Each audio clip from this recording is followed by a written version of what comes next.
I'm just getting LinkedIn going here.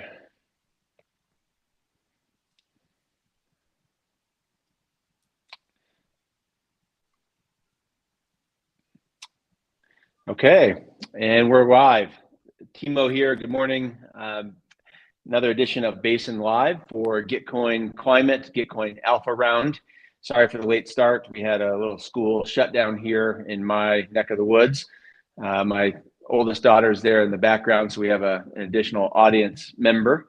But we're live on YouTube, live on LinkedIn, and we're live on Basin Live on the Riverside studio. And I'm here with Giogo from Agroforestry Dow. How are you this morning? Pretty good. Happy to be here. Good. Well, it's nice to put a face to the name and the chat messages and the tweets. One of my favorite things so far about doing these Basin Live spaces is actually this. Being able to see people face to face, and then with Zoom is great and Google Meet is great, but like this kind of live concept of like people tuning in on LinkedIn, we can share these real climate projects and real nature projects over in the other world besides our echo chamber of Twitter. So why don't you give everyone a rundown of Agroforestry Dow and where I guess number one, where you're calling in from, so everyone kind of get some context and what you're up to. Yeah. So I'm calling from Brazil, a country that used to have a lot of forests, and now there's not so much. Especially where the population lives, the Atlantic forests, there's only 5% left. So we've been home for movements, ecological movements, Echo 92, the one that the first meeting of governments to discuss this.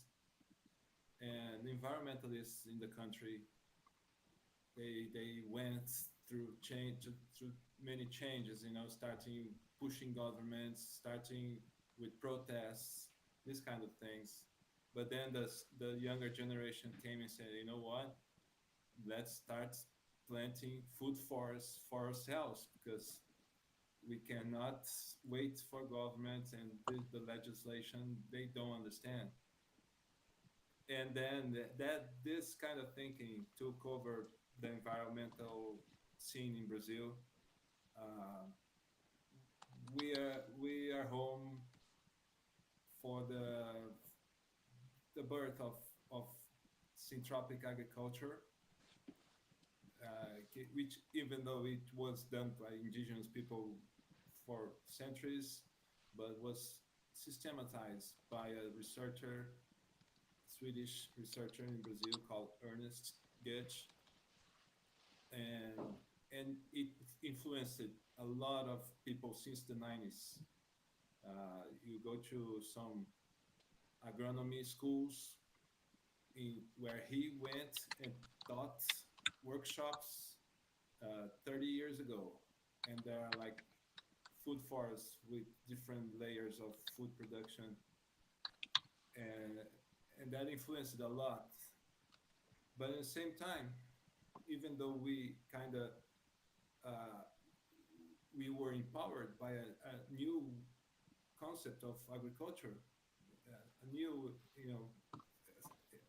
of combining, of stratification, succession, thinking in these terms, but we were still depending on markets, market-oriented agriculture. Uh, Well, how about Giogo? It's beautiful. You mentioned syntropic agriculture right here at the beginning. A couple other guests have mentioned that. So I'd love if you could just give a rundown of how you define it. yeah, well, basically, it's improving complexity in the area over time. So, if you have to start from zero complexity every year, yeah, I'll plant corn. Next year, I will plant corn again, and you don't take advantage of of the of life, of the power of life succession, which is the planet, that's how the planet works. It's succession. If you leave an area untouched, it will become a forest. You know, that's most of the biomes in the world don't become forests. This process of becoming forests,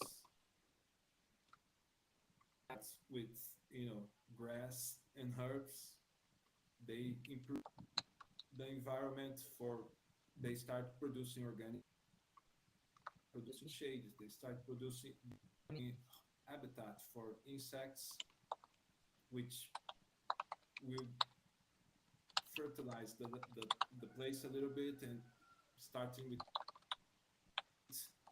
uh, more suitable for a few uh, bushes, small size trees, softwood, and they break, and they start decomposing, and at the same time improve the environment for more demanding species, pioneer trees, and then these pioneer trees, they improve the environment for the canopy and the climax species. So this happens naturally. What if we could into this process food production? Grass. What kind of grasses can we eat?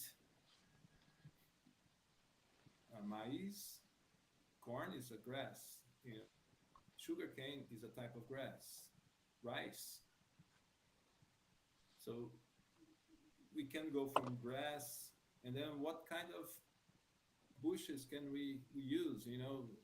Small size trees like papayas or bananas, they perform this function. So The- yeah. one way syntropic forestry or syntropic agriculture has been described to me as a more holistic use of the landscape, of where there's multiple uses, like where the complexity, as you mentioned, is allowed. Is that an accurate description? Yeah, it is. It's just important not think of it as a picture on the wall. It has no end. You plant trees, but you you also plant the trees that will think of pruning. You can think of real stage is that there are not a food forest, and we want to plant grass again. We want to plant, harvest some timber tree and plant in the clearance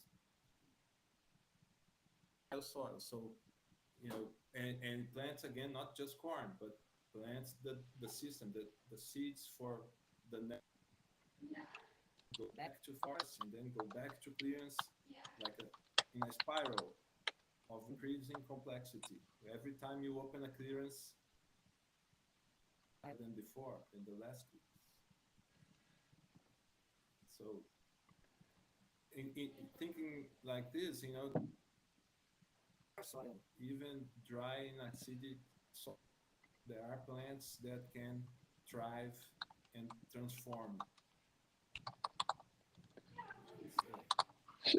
So I shared your link in the chat. If you can give us a rundown of how you're using Web3 to do agroforestry.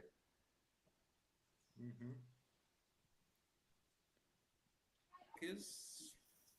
Oh, I just shared your grant link. Cool. Just so people have it, the Gitcoin Explorer link. Yeah. Web3 allows for so many things, and the agroforestry scope broad, and I tend to make, and but I'll keep it simple for people doing this. So we can organize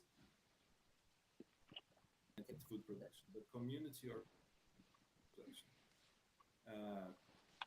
We can do forward investing. We can share, like we are going to do now. This in March, we're going to test a forward investment where we are going to budget the costs of producing beans in an area, then share the costs. Uh, each participant take the costs and take a percentage of the beans. A simple that will serve as an experiment, as a pilot for the spring plantation. That then is more complex. But so for this, we're gonna use a multi-signature wallet. It's easier, it's more transparent. Over the country or the world can join. Use reports from the land stewards month after month to see that the milestones were reached, that we can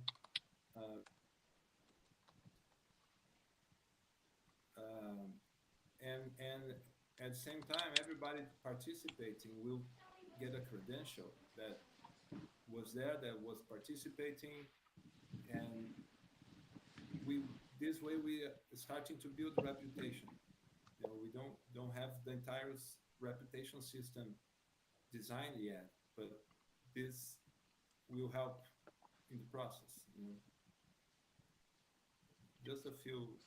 These are few of the use, but what I aim really is being able to pay scholarships for apprentices and creating learning journeys for them, and having joint ventures where people can, finance, foreign invest on a land, on a project, and get royalties from the sales. And part of these royalties also going to a treasure for retirement, so that the land stewards they know that if they engage, they will be able to rest when they get old. They have support, because there's no support. So Diogo, tell us about Stigmergy that I see on your website. Yeah. Well, Stigmergy is a term used to describe the process of insects colonies, how they cooperate. And basically what they do is they leave traces in the environment that other ants can see or feel, and that's beneficial for them to repeat, to do the same thing. And the traces we want to leave traces both in the IRL environment and also in the digital environment, with this reputation building. And it's when I think about human stigmergy, from a place of only 5% of the environment left. So we are not in the natural human situation. The natural human situation is in the forests. We get these fingers from climbing trees, And right now we are in very little forest. We don't inherit anything from previous generations, and we don't have the culture of legacy for the future generations. So this is also part of human stigmergy. We need to feel inheritance, and understand the responsibility that we have as humans to improve the environment for the next generations, and the blockchain can help with that. No, uh, that's what Agroforest DAO wants to do. Wants to be able to track projects, track food forests. Have people together uh, creating these ventures and getting royalties for the long and with the intergenerational thinking. I think that It, human stigmergy can only come with inheritance. We can try to do it right now, but it's not. It won't be like so. 3 generations, they won't be in this situation. They will be inheriting everything that we built. You see.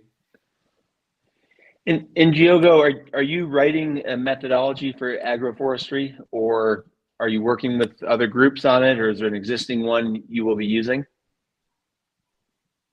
Well, you know, what kind of what do you mean by that? I mean, as technologies, Like a like a carbon methodology, or a impact certificate methodology, or eco credit methodology. yeah, we that's so important. We what we want is to the type of methodology for verification that is qualitative and made by humans. So basically, visiting, um, sharing of the systems online, but most important, I think, is having volunteers and apprentices visit and comments, sharing perceptions, and even filling a questionnaire template for verification that we will create. So they get rewarded and they became the verifiers. So they get rewarded for doing this job, level up within the community, and also the project also get verified and get rewarded. So we want that's what I see it's possible with stigma, to have people, volunteers, because over here we hosted more than 50 volunteers from the Wolf Network. And they came, they helped a lot, they built our house, they planted our food forests, but they didn't get in. We exchanged a lot of friendship, but they didn't take anything with them. They didn't get any credential about what they did, you know, not any token or anything like that. I think there's a powerful with this community of volunteers to start building reputation, building content, not and getting rewarded for that. Great. Well, Giogo, what's the best way for people to support you? Right now, it's grants. We also have a Telegram group, and we are experimenting with the NFTs. We have uh, we have our first NFT on Polygon, on Doing Good, and it's about the work. Oh, cool. Okay. Yeah, the work with the students here. So I've been teaching them agroforestry since last September, start of spring. We started working in an abandoned area, uh, and starting really from zero. planting syntropic nests. So nests bed like grass, the shrubs, the pioneer trees, and the long-term fruit trees all together. So we will be harvesting the, the, the rice, the corn, the cucurbitáceas, sweet potatoes, and then next year manioc, cassava, and the banana trees are growing. So we soon will be harvesting bananas while the fruit trees are growing. So the banana trees are so important to raise the baby fruit. And yeah, we don't have I love that, all the different crops and fruits and nuts together. I just added the link to the Doing Good collection. Hey, Utkarsh. Hi, Diogo. Nice to see you. Well, great. Diogo, thank you so much for sharing about Agroflorestal and what you're up to in Brazil. One last question I had, are your projects just focused on Brazil, or are you expanding into South America or other places? Yeah, it's in our group there are people from Italy, Australia, people harvesting olives, preparing olive oil. We want to be able to exchange with everyone. So someone that becomes a member of Agroflorestal may have the right to a few stays or experiences or products from the network that can be experienced in Brazil or in Italy or wherever in the world. So that's our goal. Well, cool. Well, like I said at the beginning, it's nice to see your face and get to know you better, like face to face rather than just text based chatting. So keep up the good work. And for those listening, watching on YouTube or LinkedIn or Basin Live, please go over to the Gitcoin grant there that we shared in the chat, the Grant Explorer, and check out Agroflorestal. And you can also hit back to Grant's link and go back and check all the 40 climate projects out in the 10 bundles. There is a regenerative agriculture bundle as well. But Diogo, thank you very much for being here. Really appreciate it. Thank you, Timo. Thank you. Have a great day. Bye-bye. Okay, thanks. All right. Next up, we have Utkarsh from Solarpunk DAO, Earth Token, Earth Coin. How you doing? Hi, Timo. Good morning to you, I think. Hello. Is it 2 in the morning? Is it Can 2 you in the hear me? morning there in India? I can hear you. No, it's 11 in the night. Yeah, all right. 11 at night, so not too bad, not too late. Yeah, it's not too bad. It was 2 in the morning the last time you gave me, so thank you for changing it. Otherwise, I think I would have been one night.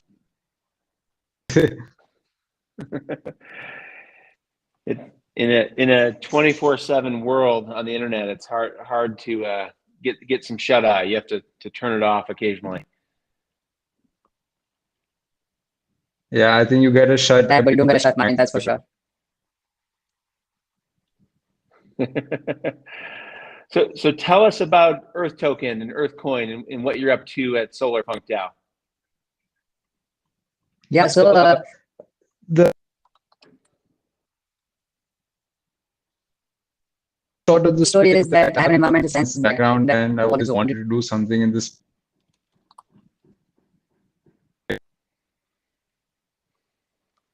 It was a tough nut in some sense to convince others the larger ecological problems. I feel like carbon in some way provided that entry door where now there is growing sensitivity towards the whole host of ecological problems, and now there is a very genuine chance of it. So I think 3.5 years back-ish, I kind of decided to take the plunge full-time into like climate action. And when I did that, I started with trying to fund projects in the solar and the EV space. So 1-2 megawatt projects, looking at like what kind of charging infrastructure is required. Buses are required for public transport, so on and so forth, and what are the financing models going on over there. I did a bunch of that, and then kind of was on like transport and energy, the kind of solutions that are required to holistically address climate change. A lot of them are not going to be financially viable in the current economic model that we preside. So understanding kind of I started to understand as to like how one could design the route. So did a bunch of like the bunch of currency design studies, starting from DAI, going to Frax, going to O, then going to Ethereum and Bitcoin, and a whole bunch and cons and what works and what's required, and then trying to connect it to what's required in the climate space. And there are a couple of things came out in terms of this massive we have for the next 30 years to build the net zero infrastructure, and also to be able to build a world going forward where we do not end up in the same position again, where we take our natural resources and the services that they provide for granted, and how we are able to maintain and by default a system that takes care of this whole process of regeneration, and where we are probably not going to incentivize the opposite. Coming to this time, system is designed to incentivize you as much from a natural resource, and it's difficult then to be able to preach to others to not do that when their day-to-day depends on it. So how do we create a system amount for regenerating? And I think that's what led me to somewhere conclude that the root cause of all of this would be the monetary system. If we were to now ground up the system, and what kind of backing would you want for that kind of monetary system? How should it be designed? What should it be doing? So all of those questions, and that kind of led me to explore the space, like to have a digital currency that's backed by real-world climate projects from energy, from transport, from regenerative agriculture. Hold on 1 minute. My Yeah. Sure. All right.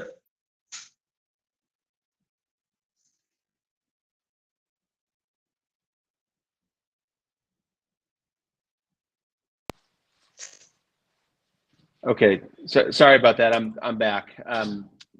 That's good. The schools had a lockdown. Schools had a lockdown this morning. Oh, okay. It threw off so she's at my office here, but so on the Earth token, is it? Do you? What's that? Yeah.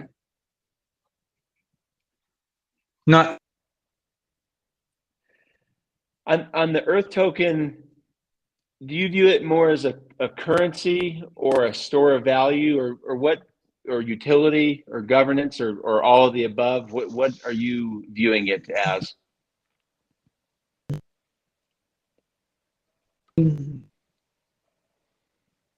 It would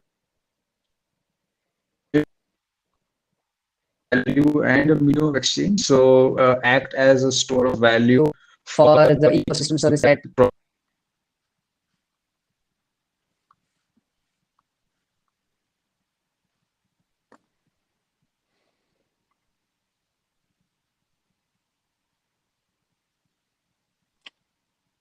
I think we lost Utkarsh here. Give him a minute to rejoin.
Timo, you there? Yeah, Yes. I think I don't know what happened. I can see you better now. Also, it's coming in Okay, clearer. okay. All right, nice. I think There was that a was lack of also before in the sound.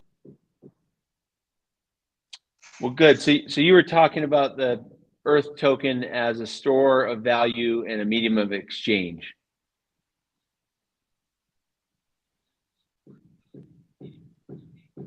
Yeah, yeah. so primarily the way it's been designed. Medium of exchange, but at the same time, it's also going to be ascribing value to things that are not currently valuable. So it's in some sense going to Be be a combination of the two, but geared more towards utility and towards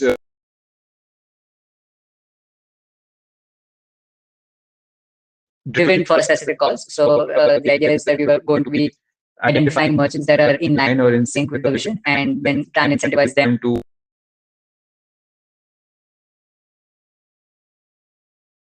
payments with this, if not for.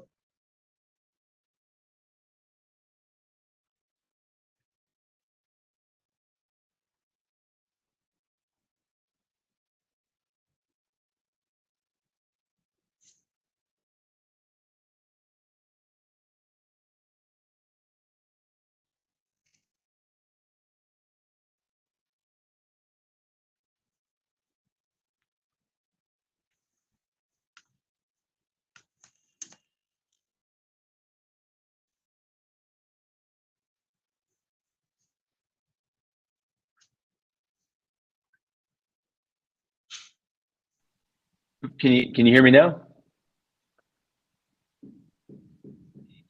yeah. Karsh, can you hear me? Yeah, I think it's going coming back and Hear you in bits. Now it's better. What's your time horizon for launching? So we've already done with The time right now is to understand the compliance structure, and I've been cracking my brains for the last few months on that. there is Heavily tiered structure in some sense, and we do not have the bandwidth to be able to execute on the entire structure right now. so we are figuring out how to do it step by step and which jurisdiction. But technically, we are good. We have tested them. We've got them. And we have been playing around, we've simulated them, They've been used in other projects. So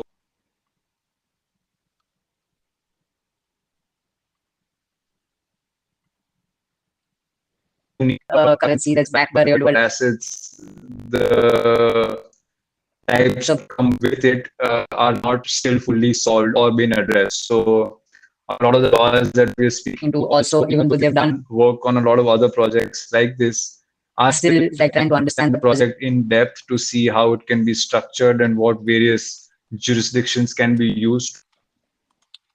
So yeah, that's something where to gather up enough funds to execute on that. So yeah, but technically we are good. I mean, I've been testing the contracts for now past 6 weeks, and we've got a clean audit report also. So yeah.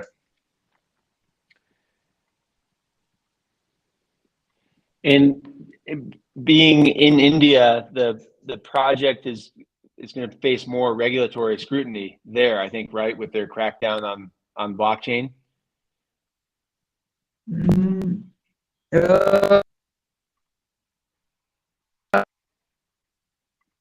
Crackdowns more on like digital crypto assets. So they don't want, in some sense, that perspective that they don't want people's hard-earned savings to get withered away or lost into like scammy tokens and get lured by schemes. It's quite level, so they don't want to prevent that. But the perception is quite positive towards blockchain applications. Nonetheless, for us, it matter much that we are based here physically, but the operations are not going to be based in the country. And also the projects that we're looking at to fund even if they are in India, their parent companies are not based in India. So now not dealing And with it until we get like further clarity on the situation. and I assume that Earth is going to be a global token. Yeah, it is, and correct? it's the idea is it's and global projects and in these 4-5 sectors because at least I mean the way it's bifurcated in some the emissions the emission problem, and also to understand that like all of these sectors cater to our core needs of food, energy, transport, and like shelter. So what's catering to our core needs when the infrastructure is shifted?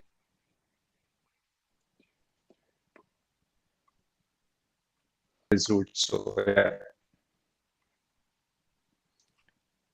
And so and those are the 5 sectors that I dropped in the chat: clean energy, regenerative agriculture, clean transport, ecosystem conservation, and clean tech. Yeah. But like, so the weightage would be like 35 to 40% for energy, 20% for agri, 10% for transport, 15%, and then the clean.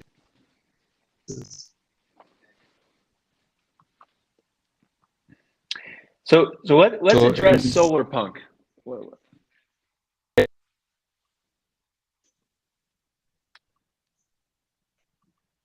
Could you give everyone your definition of solar punk?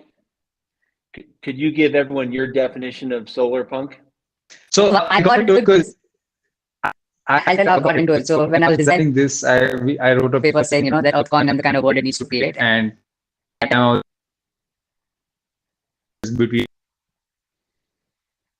so the liberal world, and then how those same characteristics would evolve or grow in the what I at that time called the eco-liberal world. So that's what we're transitioning into, and I was playing around with it for quite some time.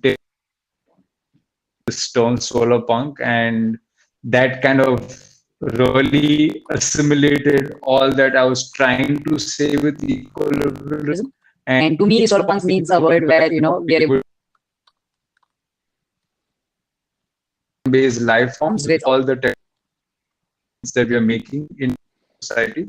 I think it's more and more critical that we strike the right balance, seeing how much we want to use technology and where we want it to take us, while at the same time and trying to understand that this we have these needs, and to be able to better cater to those needs, how can we design systems? So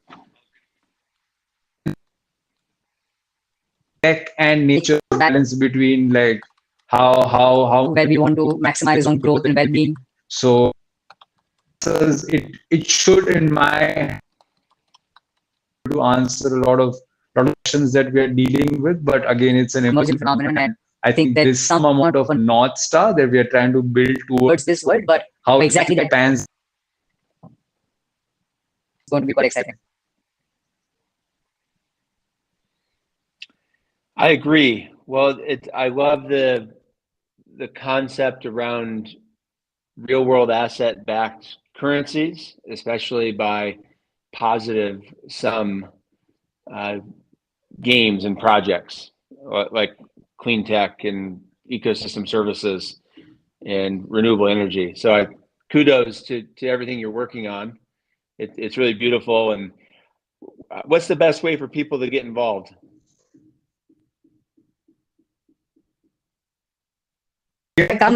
Just I think following on Twitter gives you a good understanding of what the whole landscape is. Check out the website. We are looking for critical feedback on the website to see what parts have been communicated well and tweak to better make it like most adaptable. And also we're going to start taking in whitelist interest for people to start minting Earth in Feb post Gitcoin. So yeah, just check out the website, find me on Twitter, and that's where it is.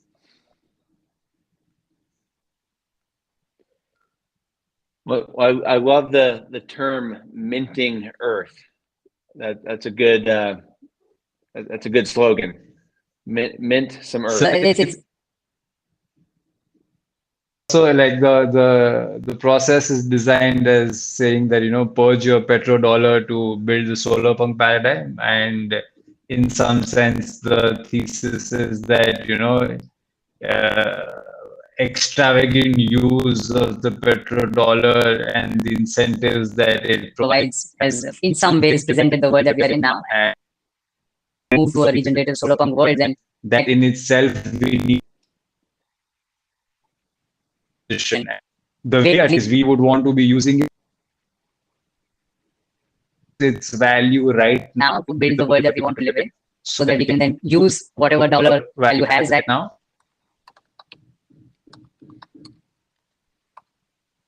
for the kind of world we want to build. So it's all it's good. Well, that's if you look back at.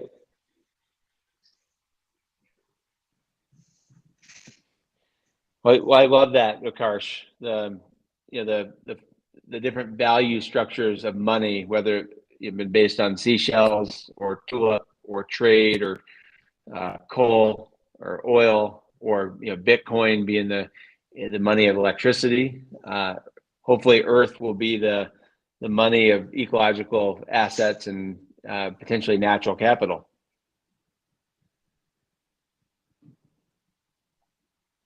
Yeah, it's it is called Earth because I think we kind of started at a very similar space that probably basin is in terms of focusing on conservation purely. Because my pitch has always been that, you know, natural ecosystems are the only scarce resource we have in this solar system. I think everything else is probably made up scarcity, or that like it's scarce on this planet and maybe not on other planets, but these ecosystems which provide. I think we do not have that, and if we are able to find it within ourselves to allocate value to gold and to Bitcoin, I think we can come together to be able to find value in these ecosystems, right? And that's where I come to realize that, like, you know, energy and transport are also very real problems that need to be solved for us to transition, and hence the focus then came to like this basket of climate solutions.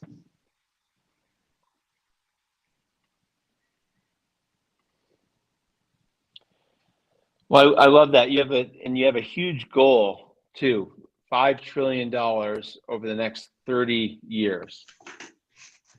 That's impressive. That's the amount that's the amount that's written. I think it's like 4 to 5, because like the core level thesis, right? Again, that like production, your food, transportation, your material processing, everything is going to shift, right? Like either the end product is shifting or the ways we're going to be made is shifting. And I think I don't think we have ever undertaken a transformation of this scale, because there has never been so many of us on this planet, and there's never been this much infrastructure to cater to us ever on this. And now that we've built this up over so many like centuries, we have come to a space in time where we are saying that, okay, all of this needs to shift, and all of this needs to change, and all of that needs to happen in this 20-30-year period. Shift is going to be massive, and I think that's why the reason was that, like, you know, and to be able to mobilize and start allocating from going from other to other places and start for it to come to like projects that are addressing this. Because if that doesn't happen, then there's a very systemic flaw in the current system, because it's not being able to find solutions that need to ensure life on Earth. And in that sense, then to like rectify that system, right? And right now, like let's say return to conservation. Conservation doesn't have a substantial ROI other than the credits that it can provide. And in that sense, then the business model starts like you have to start tweaking the business model a bit. But what if just conservation by itself was enough? what if you on with a lot of commercial avenues on top? And I think that world maybe gets created in a couple of decades where, there is enough money being allocated to just pure conservation. I know it's not the case right now, but it's something to Look forward to in terms of building a world.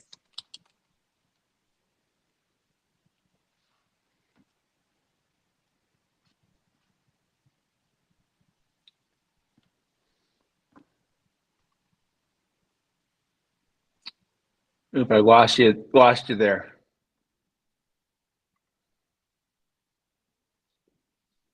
Yeah.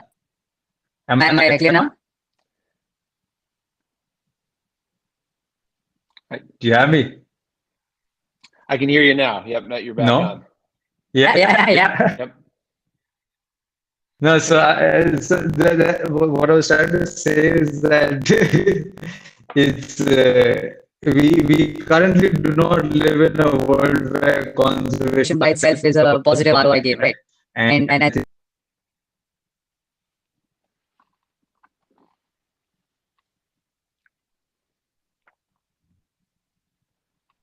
you don't have the others, and that's value project offer is not priced in. And I think maybe all of us are building towards a world where we can say that this is a lot more than like what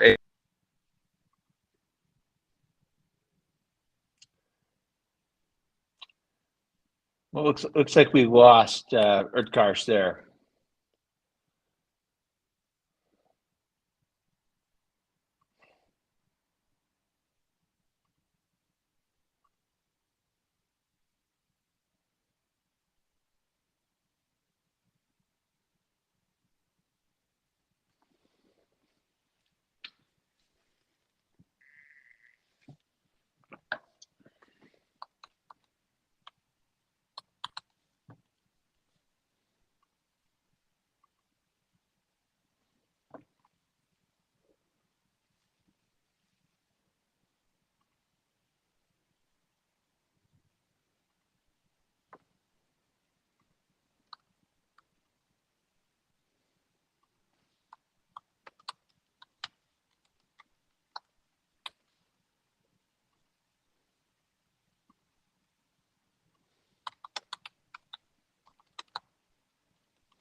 Timo, you there?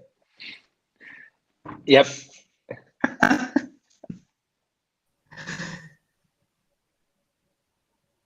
Great. Well, Utkarsh, thank you very much for coming and being here and sharing about Solarpunk DAO as well as the Earth token. thank you, Timo, for doing this. I think it means a lot to all of us to take time out to do this.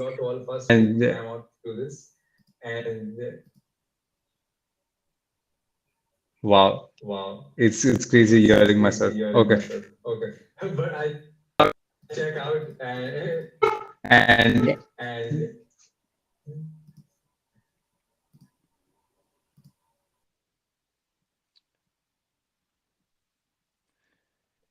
Great. Well, thanks so much for coming. And everyone can visit the Gitcoin Grant Explorer link we dropped in the chat to visit Solarpunk DAO and the Earth token.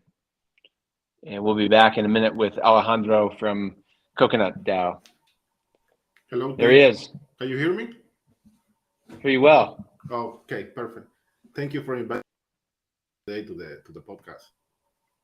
So Yeah, happy to be here. thanks for being here. So Alejandro and I had the pleasure of working together in the Refi DAO Real World Asset Circle this summer, and Alejandro's project is called Coconut DAO, or Coconut Network. So welcome, and why don't you give us a rundown of what you're working on? And that's Coconut with a K. Thank you, Timo. Yeah, I'm Alejandro, co-founder of Coconut Network. I'm based in the Dominican Republic, and we are building a blockchain-based co-op that have the goal of connecting Web3 and agriculture through a network of coconut farm, with the aim of solving the lack of funding in the agricultural industry in the Latin America, mainly starting in the Dominican Republic. And I guess a question you probably get quite a bit, is it just coconuts or is it agriculture in general? Oh yeah, we are starting up with coconuts, but we plan to create an intercrop with green bananas. Every time we deploy a new plantation, the idea is to create a one cycle of green bananas so we can maximize the use of the soil, and we can provide returns and value to the community and to the DAO in a short term, because a coconut tree can take up to 4 years from seed to tree to start bearing fruit. So we come up with the idea so we can maximize the soil and create like short-term value for the DAO. And it might be a dumb question, but I'm here in the middle of Colorado. What's the difference between a green banana and a yellow banana? The yellow banana is the one that you can that is sweet, and the green bananas is the one that the Mexican use to do the mofongo. You know mofongo? I don't know, Yeah, mofongo. that they fry the green bananas and they mash it up with you can add shrimps, chicken, whatever. It's a very popular recipe in the Latin cuisine. Is it different than a plantain? Yeah, it's a plantain. Sorry. Okay. Yeah. Sorry. I just said green bananas because to avoid confusion. Well, great. So where are you in the development process? In what your DAO and the network and the chain you're building on? What's the latest? The latest is that we recently closed a partnership with the Department of Agriculture at the highest level, like top of the chain, that is going to provide the network with logistics, technical support, even government funding for the local community.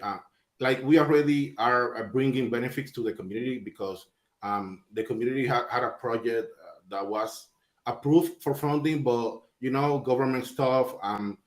With the partnership that we have, since we have a close relation with them, we were able to solve that problem. At this local women association in the local town is going to be able to finally launch the agricultural project that they have. So basically, we are already bringing value to the community, and that's the idea behind Coconut Network.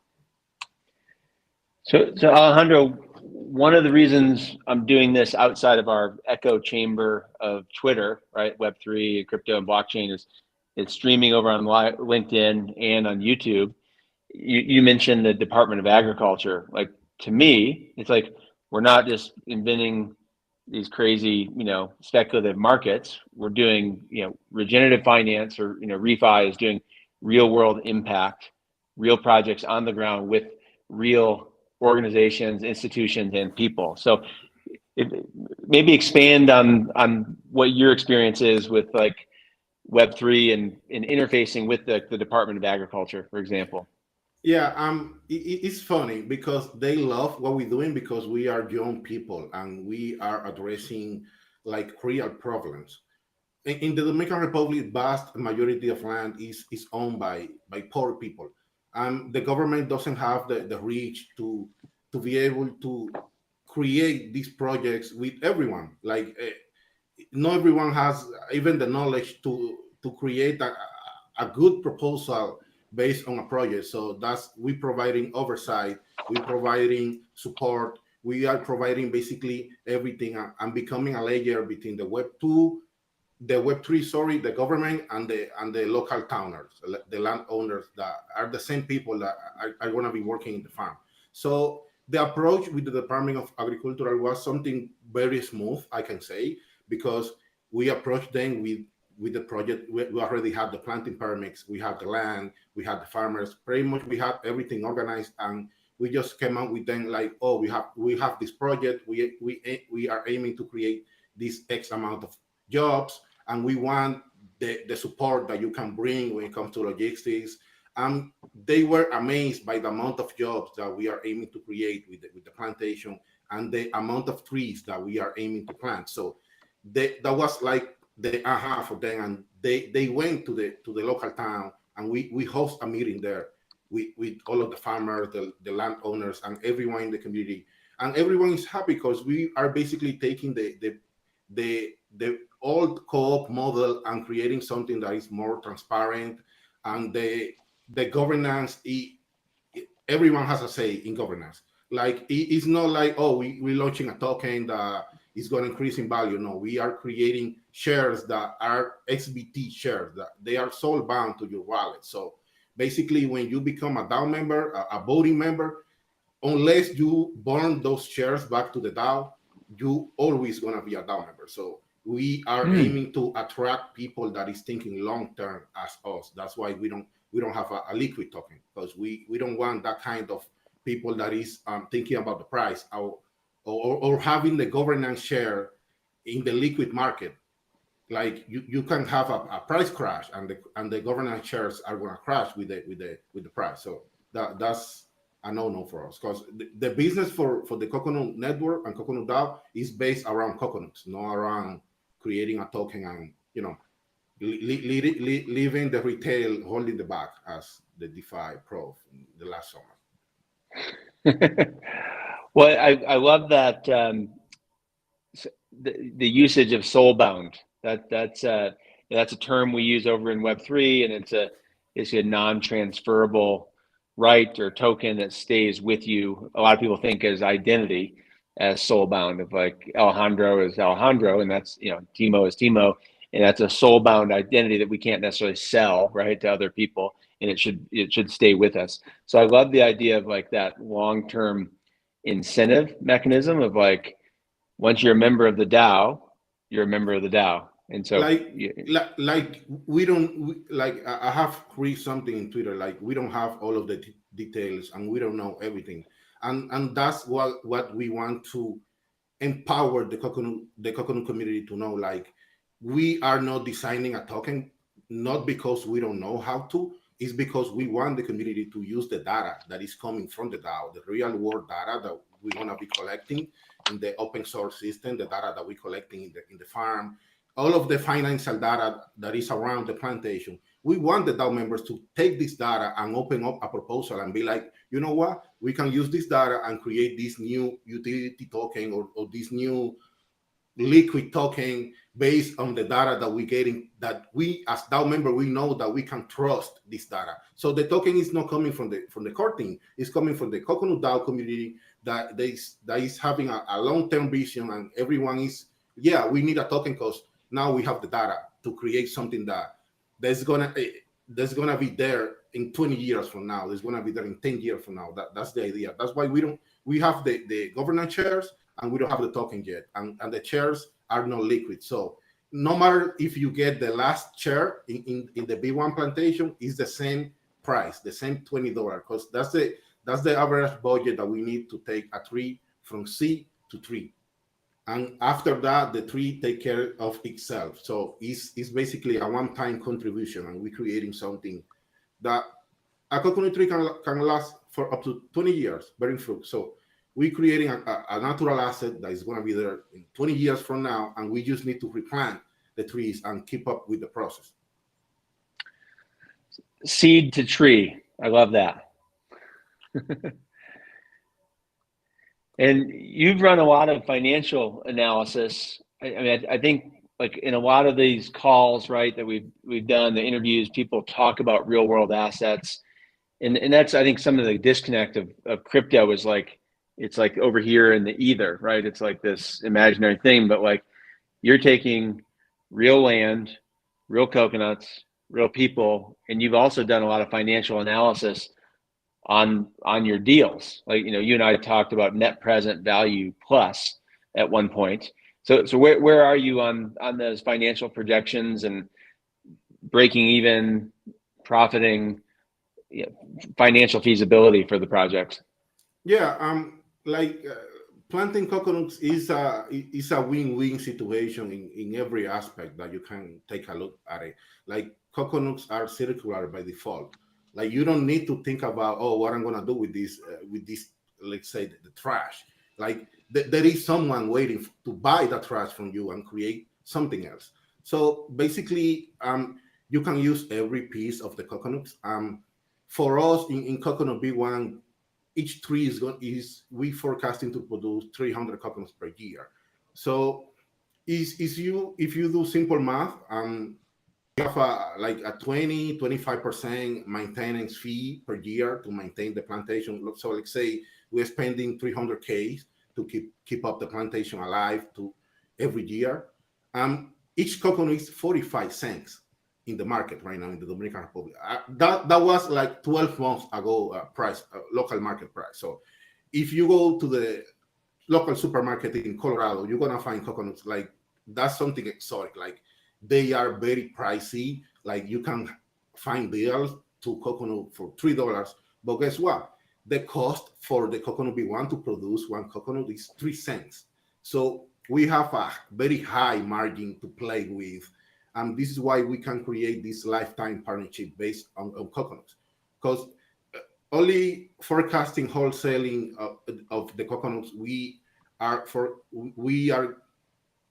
going to be able to make up to 600% IRR yearly on the 1.2 investment. Like we retailing wholesaling coconut, this is a $8 million per year business at the actual market price, and that's like 100% over the investment yearly. So it's something that is just wholesaling coconuts. We are not accounting for byproducts. We are not accounting for the coconut waste. Like automakers use the waste to create pieces for the cars, because you can create something that is lighter than fiberglass and is more sturdy. So basically, like I said, it's a win-win situation. And since we can create these intercrops with the plantains, it's like the return on investment, you recoup the investment in the first harvest, either plantains or either coconuts. The DAO is going to be able to recoup the 1.2 that we need to develop the whole plantation in the first harvest. So Burke was on yesterday from Earthist, talking about hemp plants and all the different uses of hemp and what, like medicinal and clothes and utility and insulation. Coconut actually reminds me in a way, right? It's a very useful plant and crop. Yeah, we're gonna be able to step in many industries as we like food, cosmetics, wellness, like everything that has coconut inside. You can put it in the skin, and you're gonna get better. Like it's magic. So if you take a look, that's why I said that coconuts are bear market proof, because you can have the cosmetics going down, but you have the food going up. So we want to be able to solve throughout the market and not be impact, like we are not being directly impacted by the market because of the many industries that we can tap with the coconuts. Even the water, like coconut water is that's food. That's something that is always going on. Basically, after you produce the water, you still have the whites inside, so you can do the oil, and then you have the shells, and you can create like plates and spoons, forks. Like it's crazy how beautiful. I have read a Forbes post 1 year ago that they call coconut tree the tree of life of life, and that's very true. like if you take a deeper look at all of the uses, the whole like the vegan life, the people that wants to take care of their health. Like I use coconut sugar every day with my coffee. Like I love coconut sugar. I love coconut flour to bake bread. Like it's very yummy. Like I don't know. Like I just love it. And so would your model, Alejandro, work anywhere coconuts can be grown, like all over the world? Yeah, mainly they are grown in Asia, Philippines, India, and Latin America. And the coconuts, they love the soil that is a saline soil. They need that saline soil and that humidity for them to stay at peak condition. Sometimes I have seen coconut plantations that are very close to the roads, and if you don't put a really good system for irrigation, they're gonna die with time because they need plenty of water to grow, and they need a saline soil. That's why you can see very old coconut trees in the beaches and near the ocean because that was fixed them. And so you're starting in the Dominican Republic, but your model, it seems like it would be scalable to India or to the Philippines or anywhere coconuts can be grown. Is that true? Yeah. The idea is to create like the governance layer of the coconut DAO, composed of people that is aligned with the values that we are working on, and basically we want to create the same level of access to all of the DAO members. For example, if you live in India and you have this piece of land and you are a DAO member, or you are not a DAO member, it doesn't matter. We want you to submit a proposal to create a coconut plantation if your land fell under the criteria, because we don't want to destroy a land that has better use than farming. Than farming. For example, in the land that we're using for coconut B1, it's a land that is it's not doing nothing. It's not bringing life. It's not producing. It's just there. So we are basically preserving the land and regenerating the soil, building a coconut farm, because the coconut trees are a great source of pollen. So yeah, we want DAO members to be able to have access to the coconut inventory and to have access to the coconut network framework, either to create plantation or for the DAO member to be local distributor of the same coconuts. For example, if you live in a town that you know that coconuts are expensive and you can create a local fruit company, we are growing coconuts that are going to be compliant with all of the worldwide markets. That's something that we lock with the Department of Agriculture. They're going to provide all of the technical information that we need on how to take care of the trees, on how to do the planting process for us to be able to export the coconuts worldwide. So basically, we want every DAO member, no matter if you have only one share, to have access to the coconut inventory.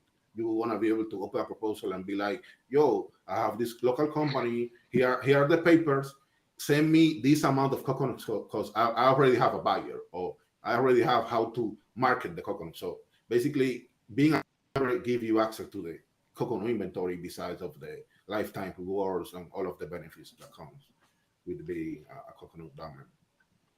Well, and you mentioned it earlier, but it seems like an important point to touch on is cooperative model or a co-op model when you talk about a network, right? So how did you settle on that model? At the beginning, we just wanted to create a token and raise money to do a coconut plantation. But then I realized that we have several problems that we share between the in real life communities and the Web3 community. For example, there is not a source of income that that doesn't depend on the users in the Web3. Like if there are any, that there are not many options out there, or the bar is too high for you to join. So we are basically creating something that the value is going back to the community 100%. For example, 100% of the voting power is in the hands of the DAO members. But 100% of the value of the plantation is going back to the community. And who's the community? The community is the DAO members, the landowners, the farmers, and the core team. You have four communities, or the team members, let's say, that is going to benefit from the plantation. But 100% of the voting power is only for the DAO members. For example, not the landowners, not the core team. Anyone else has voting power than the DAO members.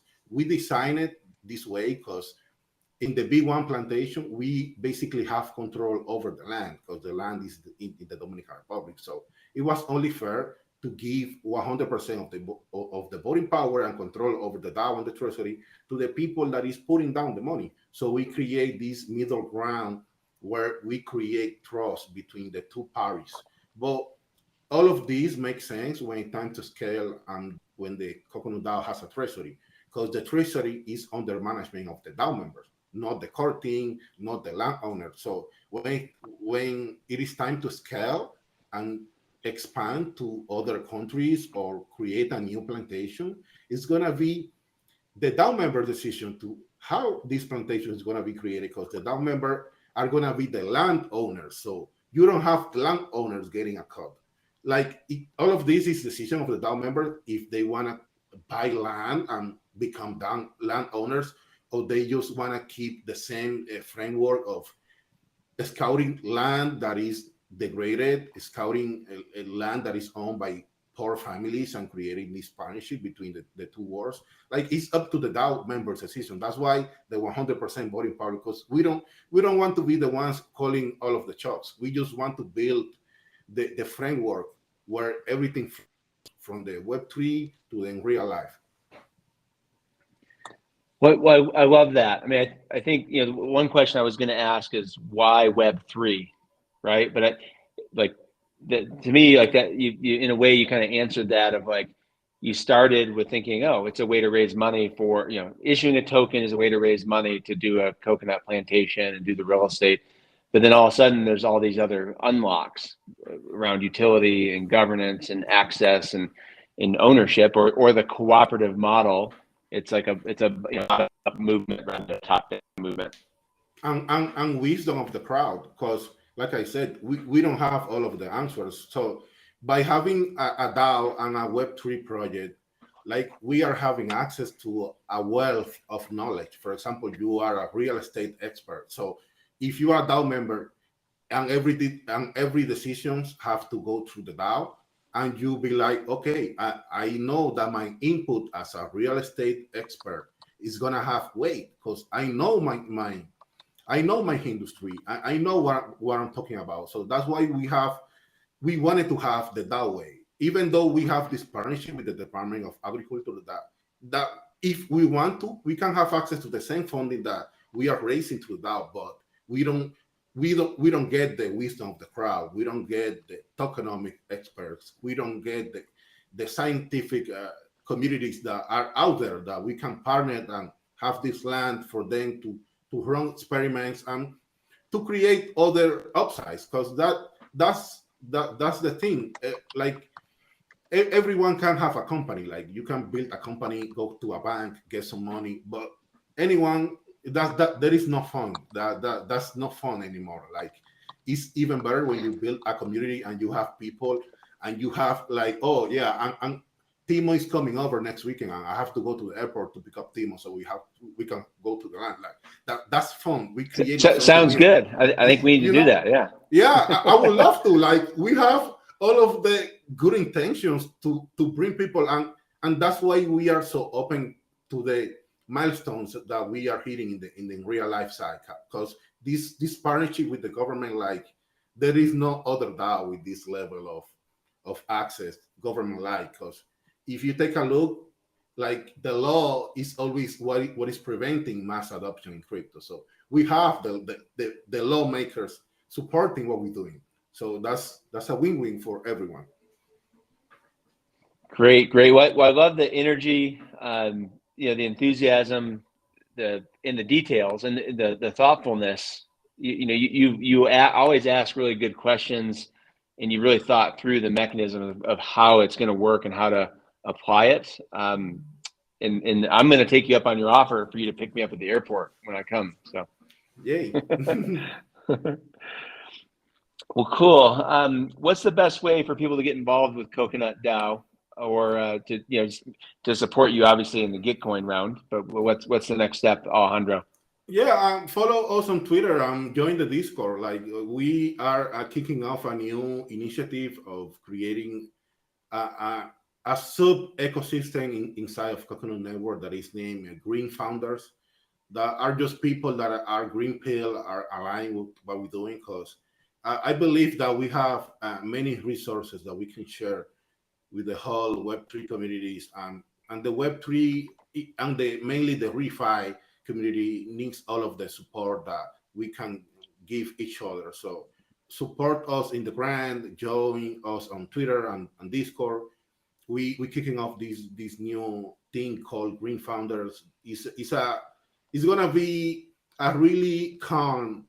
I want to create a calm space, not like not meetings, none of that. Like we want people to meet outside of the group, one on one. If you find synergies, we don't want to be using people's time for meaningless meetings. So yeah, join us on Discord and Twitter and support the brand, because we building a forever fund for everyone that wants to be part of the Coconut Network. Like obviously DAOs, right, over the last year have gone through some growing pains. But when you mention wisdom of the crowd, to me, I think that's one of the big unlocks that DAOs are going to stick around for, of like crowdsourcing, right, ideas and networks and expertise. Not just money, but like, how do we do something better? Who's the right person to talk to? How do we do it faster? I think that's where DAOs are going to really just stick around.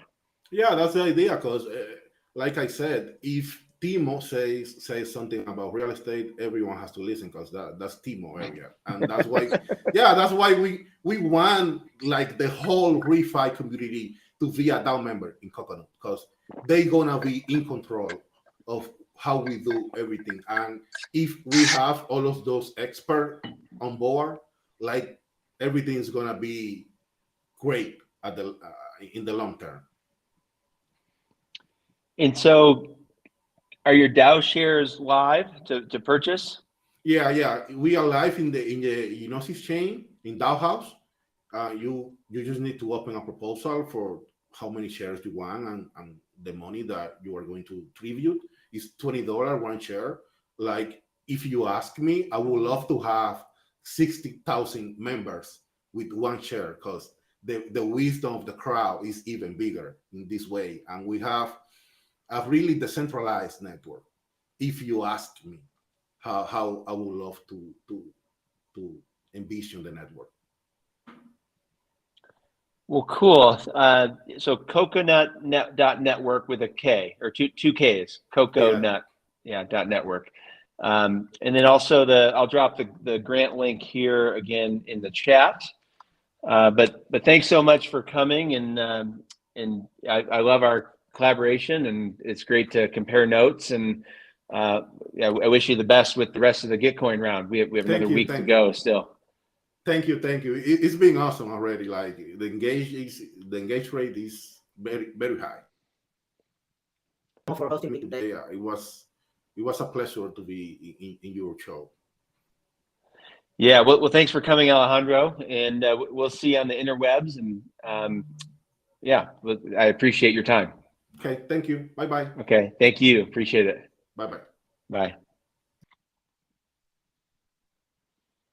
Okay, so up next is going to be Jimmy Cohen from the Forest and Oceans Bundle. So we'll give Jimmy a few minutes to get up here.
Jimmy. What up, Thomas? Jimmy, how you doing? How you doing, Regen? Can you hear me okay? Is the audio? Yeah, I can hear you fine. Yep. Can you hear me? Oh, amazing. Love it when technology works. Yes, I can hear you. Let me know if the internet speed is so outside, maybe a little bit better. I am in Tanzania right now, but good to be here. Cool. So you're in Tanzania. Yeah, man. I'm in Dar es Salaam. We're expanding our mangrove tree planting. Cool. Well, now I know why the Oceans and Forests Bundle is doing so well, because they have you as their spokesman. Absolutely. I feel like we got to coordinate better. We're doing a big push this next on Monday. You're more than welcome, obviously, to take part in this too. Monday we have 12 hours for space. We're going ham on the last day. So yeah, it'll be fun. Well, cool. I'm going to drop the Oceans and Forests Bundle grant link here in the chat. But why don't you give us a rundown of what? Well, I guess we make impact one.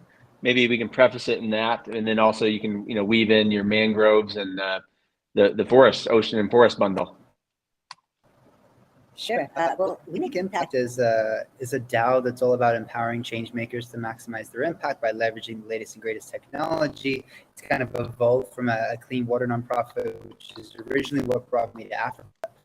But I'm focusing a lot more on regeneration and tree planting through the tree gens is really pioneering the most cost and transparent tree planting. Really the core pillar. And we're, I think that's kind of the main. So many people from making a difference. Plus the impact and to me, 8 years of my life raising funds for charities, for good causes. I was selling products to raise funds for clean water. I was even knocking on doors every single month, door to door, for a long time, that they would be transparent. I'll be able to see the direct being made and share that with all that possible. But that wasn't always the case. It became very clear to me that updates are quite fungible. For example, I was with one of the charities like a year later after giving about over $10,000 for a water project, and I was following up. Hey, we get that, and they eventually. We'll come to your office and give you the printout. I'm like, printout? You could email me. Well, okay, whatever. You're welcome. They came over, and on this little printout update, it didn't the current logo. It didn't even have their previous logo before that. Right? And so I'm like, God, ancient update you're giving me here. It's clearly been people. It's like a representation of your impact. It's not enough, and that's why the trust isn't really there. And so that's really the first pillar of what we're launching with the tree gens is the world's most transparent tree. First of all, every tree is tokenized, proper yield token. 4 cents. That's how much it costs to plant each mangrove tree. But then we also film every single tree. Okay, and then we have a machine learning AI tree counter, which counts all the different trees, and that video with the tree is the holders of the property tokens. What's they got more than 100 trees, so that they can really see. This is a non-fungible update. We technologically cannot send the same thing to multiple people. I think that's quite important to make sure. Oh, I'm not getting rugged, am I? Oh, so. No, you can. Okay. So okay. Awesome. The transparency and all of that. Right now it's through a Google Maps interface, but we've built this globe interface with different pixels, so you can see all the so that's the world's most transparent tree planting. No one's transition all the degens into tree gens. This is and of course form of regens, but it's really those that are bullish on trees, that are bullish on regenerating the world through the beauty of trees. And to do that is well, where we have these exponential capabilities through something called carbon 4 is basically we're selling the future rights, which means we can reinvest back in the trees an order of magnitude more than what it costs us to actually plant those in the first place. And so by repeatedly doing that, we can exponentially grow and grow and grow. But we evolve carbon forwards, and we give a portion of that tokenized carbon forward, F carbon, to the profit yield tokens. The choice, they can either, or they could reinvest back in the trees, get more profit yield tokens. So that is how we're planning to transition some of the 4 million people currently participating in DeFi to participate in refi. And I think the return can actually be slightly this model. So if you had that choice, why would you go with the just taking money when you could refi? So that's what we're building the tree gens. Some weird croaking noise. Do you hear that? Frog. What is that? You got it. Yeah, that's not here in Colorado. I think what's going on. This is this is definitely a very sorry. Yeah. Well, that's cool. And I love the non-fungible aspect of it, the reporting aspect, the transparency of it. There's several other projects in the tree or the forest and oceans bundle. Can you give us just a quick rundown of like Gain Forest and Linder and Salt Spring, et cetera, Bloomer area? Mm-hmm. We're all within this oceans and forest kind of feel. Some are more towards the transparency side around MRV. Gitcoin Climate, I actually just did an episode of Max Impact. You still pinned to my Twitter profile when they get a bit of time. But I wanted to speak a little bit about Linder. They're doing something very similar. They were actually the first ones to launch a tree coin back in 2017, and it pegged out to the trees and the back to them. And so now they're also doing mangroves over in Kenya, and they're working with impact investors and aligned in that sense. And we're also in Kenya, also mangroves, also tokenized trees. In any other industry, if you were to see two companies that are doing that similar work, you would competitors, right? Completely the opposite. So confident to say that refi is one of the most, if not the most supportive community and movement of people in the world. And this particular collaboration is that, right? So when we get into carbon forwards, we had no idea exactly how much carbon sequestered each year and how that changes, right? We had rough sequestered over 25 years, about 380 kilograms, but that depends on the species, the area, all different things, right? But we actually introduced them by Sten from Solid World DAO.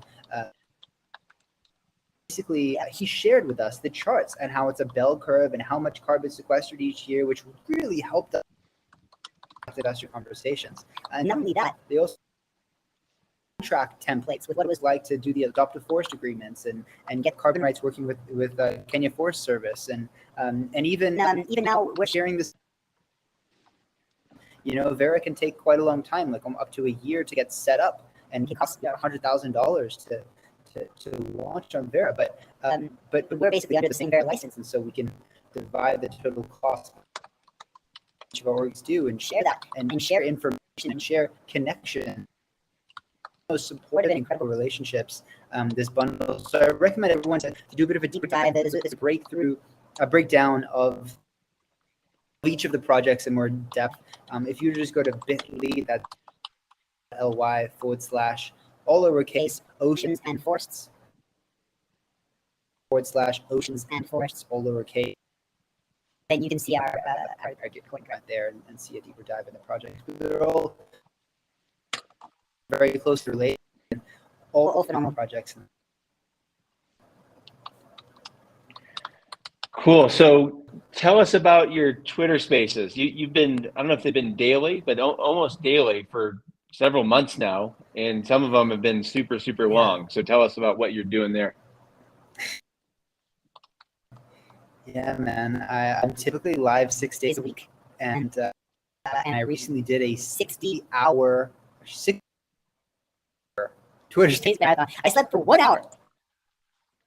Entire weekend, starting from noon, ending past midnight on Sunday. And what person do I do this? Because I'm obsessed with Twitter.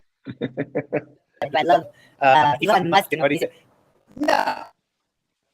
this because Elon Musk, great. I'm gonna doubt, but I do this because of the passion and the. I had a very specific goal and some wonderful. That 6 space marathon. Why do I show up 6 days a week? It's really with a strong purpose of to maximize their positive impact in the world by leveraging the latest and greatest technology. This is my personal life's mission. I'm of course going to do whatever I can to make a difference, but I can't. That there's only so much that one person or even accomplish. The impact, it comes from, if we're going to stand a chance at solving the climate crisis, it takes a movement of people. It takes an empowered movement of people. And so, share my impact investor contacts, my grant. I share introductions. I give people free leads, and whatever I can possibly, I share and I show up. And we've done 258 episodes so far of the. Now, why did I do 60 plus hours specifically? It was to get the attention of Mr. Beast to fundraise for 102 additional trees. He's already done 102 million. He's already done 24 million because when he surpassed 20 million subs, 20 million subs, 20 million trees. And because everyone did this, he agreed, he did it, got some YouTubers together, fundraised 24. So what we're saying is maintain it. Keep going. He's now at 128 or 100. He keeps going up every day, but the difference now is over 102 million. By the way, if you do mangroves, the 102 million is going to cost less than 40% of what it costs to do the 24 million, because he was paying $1, we do for 9.4 cents. And so it's a very obtainable goal. I now have 3 philanthropy, and this weekend I'm beating the world record for most by one human. It was 23,060 according to Gitcoin 24K. And my head of tree planting had actually already beaten the world record at 24K, but I'm going to do slightly more than him, and it wasn't properly documented at the time. This time we're going to the entire thing. We're not paying Guinness. It costs the charge is $9,000. So we're just going to time lapse the whole thing. I'm going to beat the world record, and then we're going to get this meeting with Mr. Beast team and hopefully raise trees. Wow, what I love the metrics between the hours on air, 6 days a week. What would you say? 258 episodes right now? Today was 258. Yeah. Wow. Yeah, man. And I love and you in the goals for trees and. Thank you, brother. If this that's awesome. If this was for if this was investment, 0 chance I would be able to work this hard. Right, but it doesn't feel like work. It's every hour of every. Let's fucking grow. I left grow, right? Because I'm that driven, and I know for us to achieve this kind of impact, and it gives me like this natural high when I'm in touch with this thing work, and I love what I do. Well, you can hear the enthusiasm. It is contagious, especially, right now we can see it. I was mentioning earlier to some of the other guests, like it's been fun doing stuff face to face because on Twitter Spaces, right, you just see the avatar, or the PFP, and you hear people's voice, and your audio, the energy is you can hear it, but now it's cool to see it as well. Thank you, brother. That's coming up. I like this Riverside. Go at some point. I need better internet there. I'm in Tanzania. I gotta get like Starlink, and then do do this video broadcasting more often. I think it's a cool model. I love it. Yeah, there's another one called Restream. I'm going to try out here. So there's a couple different. Riverside's been good though, so it's OBS it records it. Mhm. It records all this perfectly. Yeah, so like when we repost it, the video will be much clearer than we're seeing it right now, I think. Gotcha. How did you end up in Tanzania? Well, it was a very long car ride. We drove all the way from Kenya. And why Tanzania? I mean, so it was like multiple days. We along the way. So we're currently trees and or have planted trees in some of these places. Malindi, which is Africa, funny enough. Malindi, Diani, Mombasa, and then Shimoni, all along the coast of Kenya. That's where we do mangrove projects. And we were in Tanzania about 4 or 5 months ago, and we were just in the short welcomed with such open arms and support. At the Minister of Environment, who's like launch in Tanzania, I'll personally show up and I met leaders who have been doing environmental work their whole lives and just live and breathe this stuff.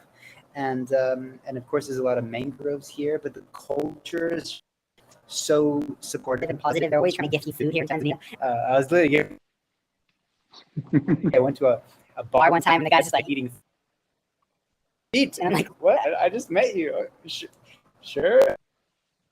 People get really offended if you don't eat their food. One time, I was like, just ate lunch. I'm like, I'm full of you. I don't want the food. He's like, eat the food.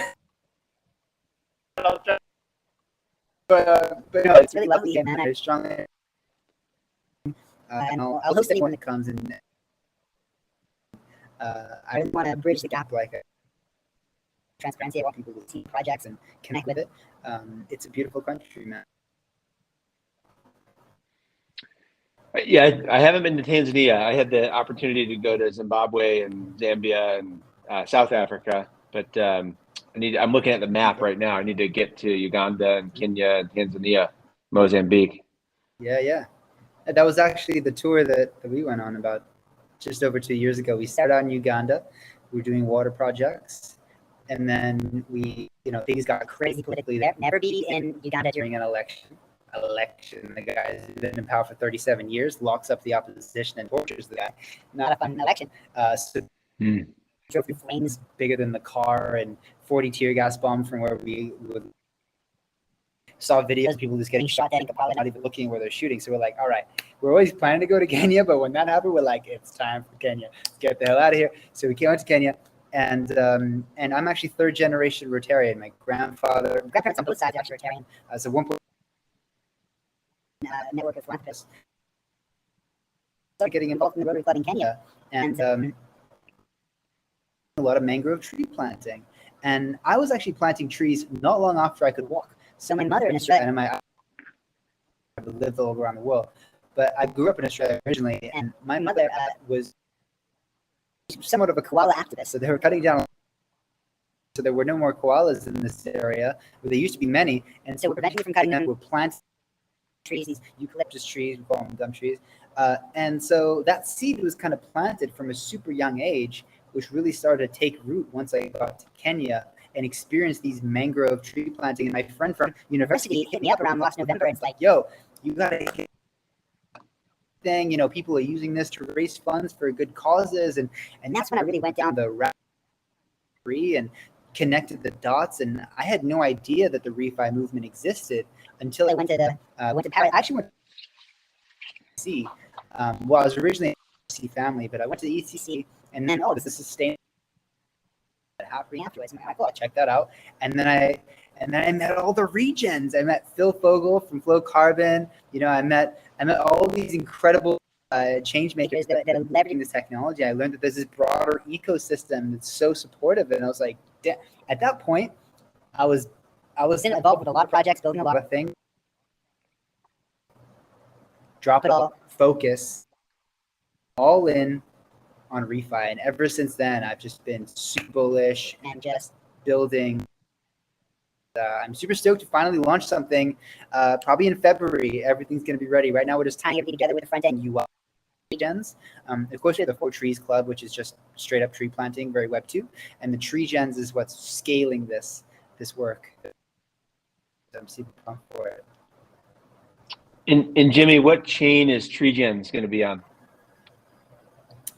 We're actually in talks now with Cello. So Cello is an amazing ecosystem. Like not only are they very involved in refi and they're actually carbon negative, planet positive, but also they also not only have grants, venture capitalists.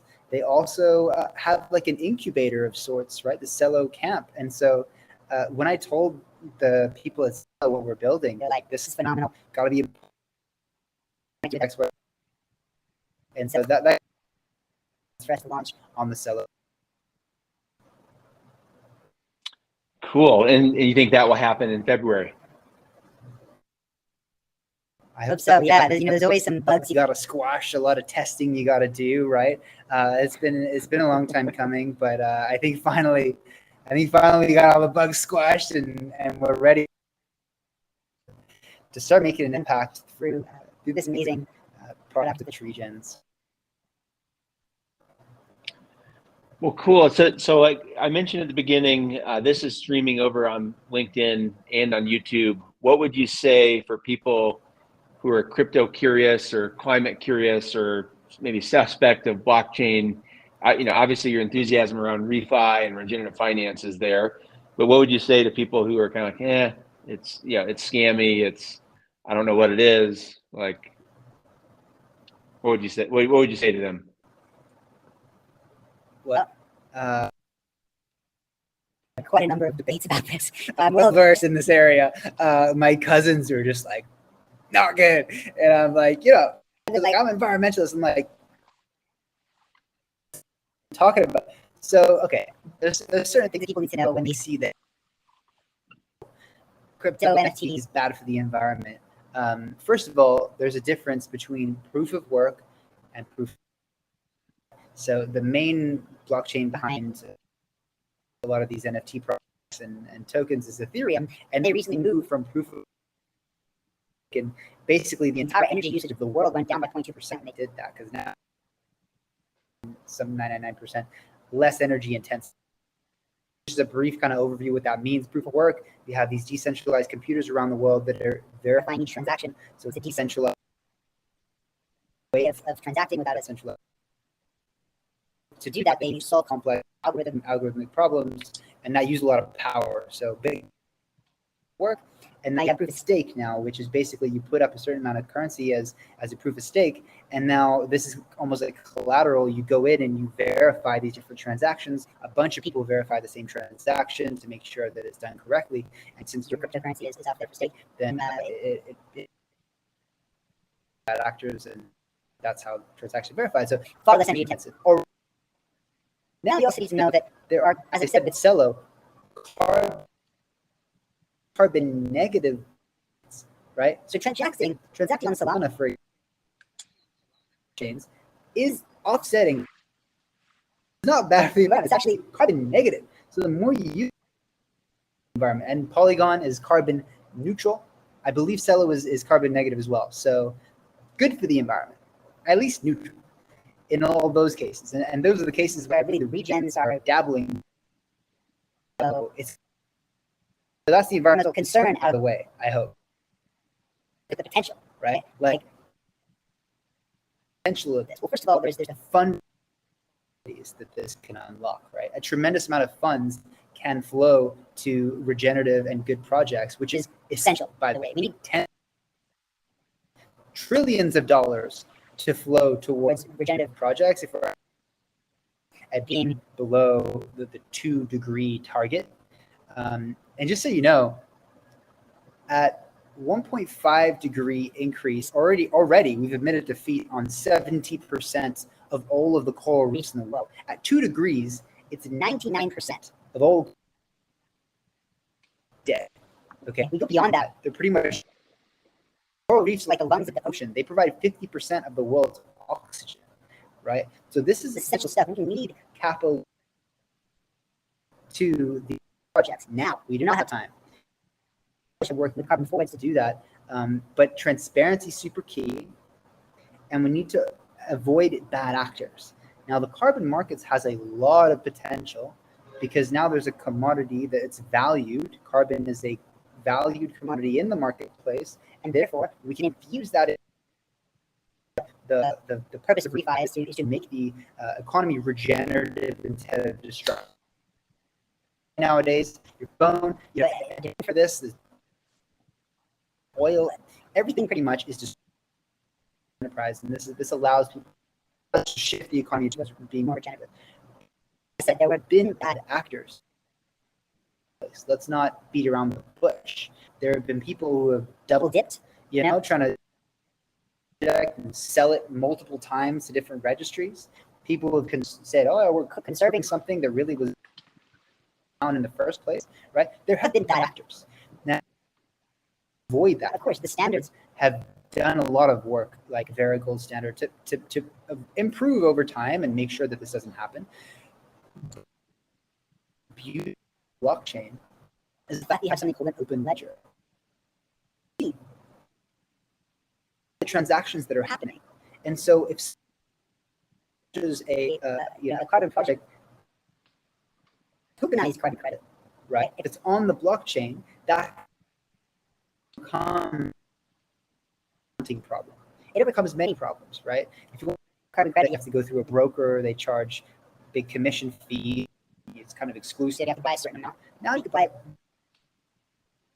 portion of a carbon credit, right? And it's liquid too. You could buy it, you could sell it, you could invest in it for the future. And we want people to invest in this stuff. Remember, if you invest, it means that you're flowing funds to the people that sequester carbon, that offset the world's carbon, like those, because they're going to reinvest and scale this stuff.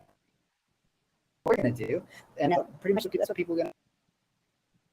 The potential here for unlocking the capital that is necessary for making a difference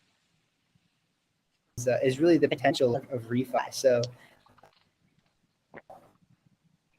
concerns environmentally speaking of this technology, do your own research, see who the founders are, check, verify if their followers are real people, all this stuff you can kind of just help.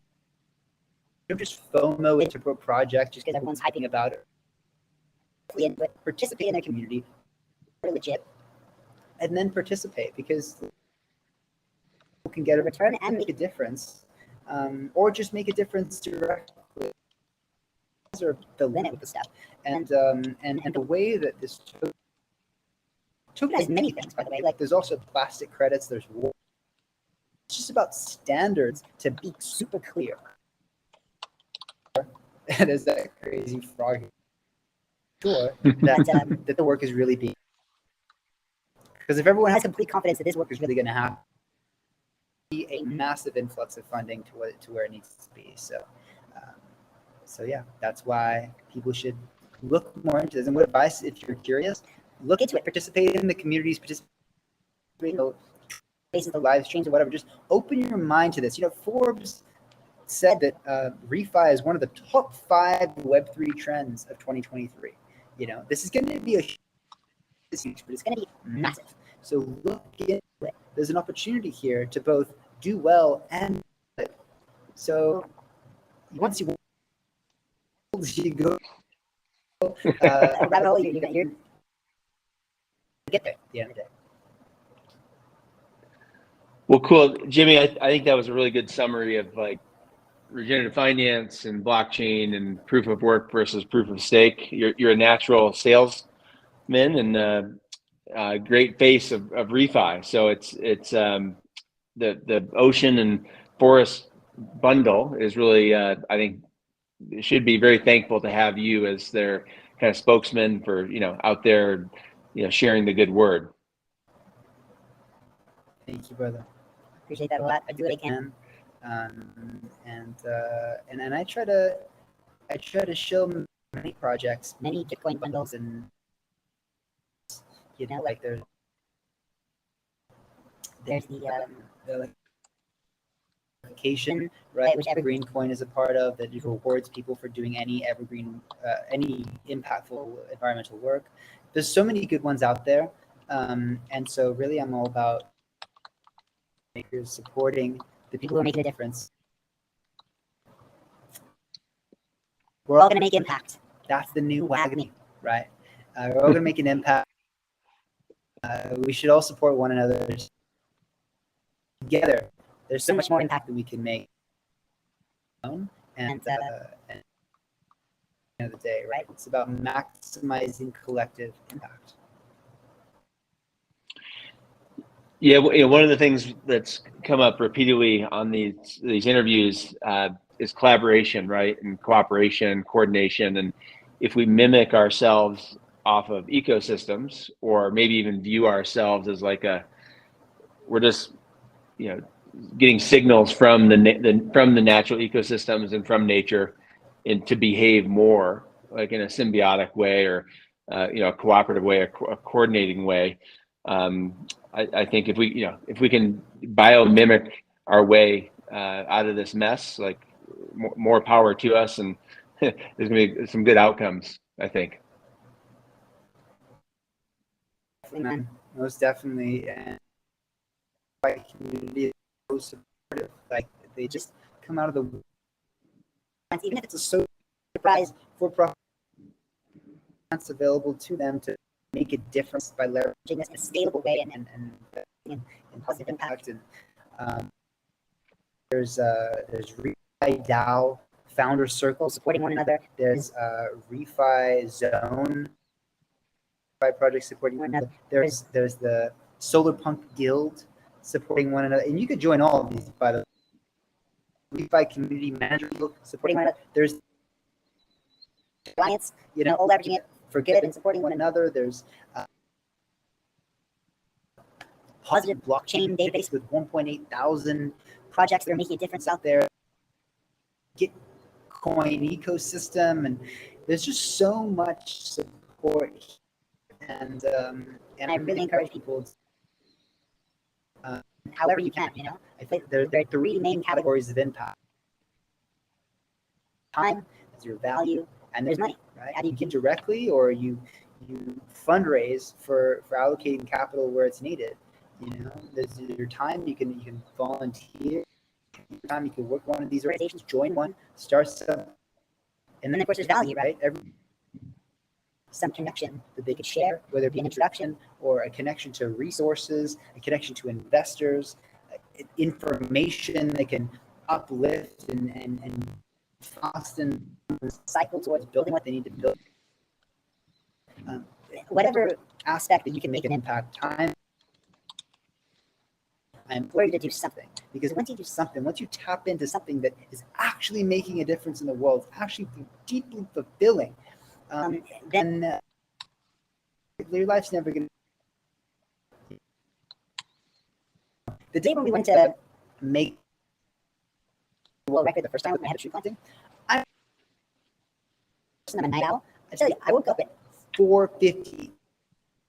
My alarm, jumped out of bed, ready to freaking go. The next day, we woke up at 3 a.m. I was up at 2:59. I never wake up before my alarm, but I jumped out of bed, filled with energy, accomplish something that could make guaranteed to make an impact as we plant 24,000 trees, but it could lead to 100+ million trees. And once you tap into something like that, whatever that gets you going, that's greatness. There's great things, because this unbeatable energy source, like this incredible action, could just help you overcome any other. Sometimes I'm a freaking jump up. Either tells me to piss off, or hell yeah, let's go trees. Like LF Grow, let's make an impact. Everyone should participate.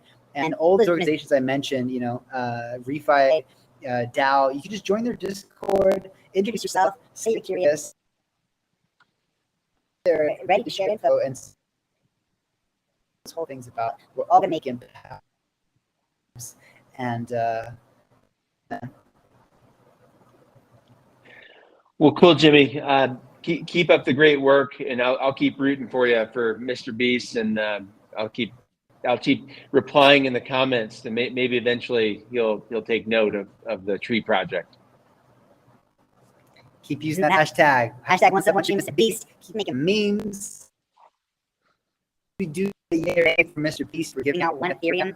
So we're just gonna keep pushing to get that year in, and we have this big giveaway. We've already given out like over 129 NFTs. Amazing Matthew gave 111, Segura gave 10, and there's all kinds of prizes we did. Just to create incentives towards doing it, and that's what Refi is all about too. Thank you so much for putting this together, man. You've inspired me to do more video live streams. This is really fun. I definitely want to do this more now. So thank you.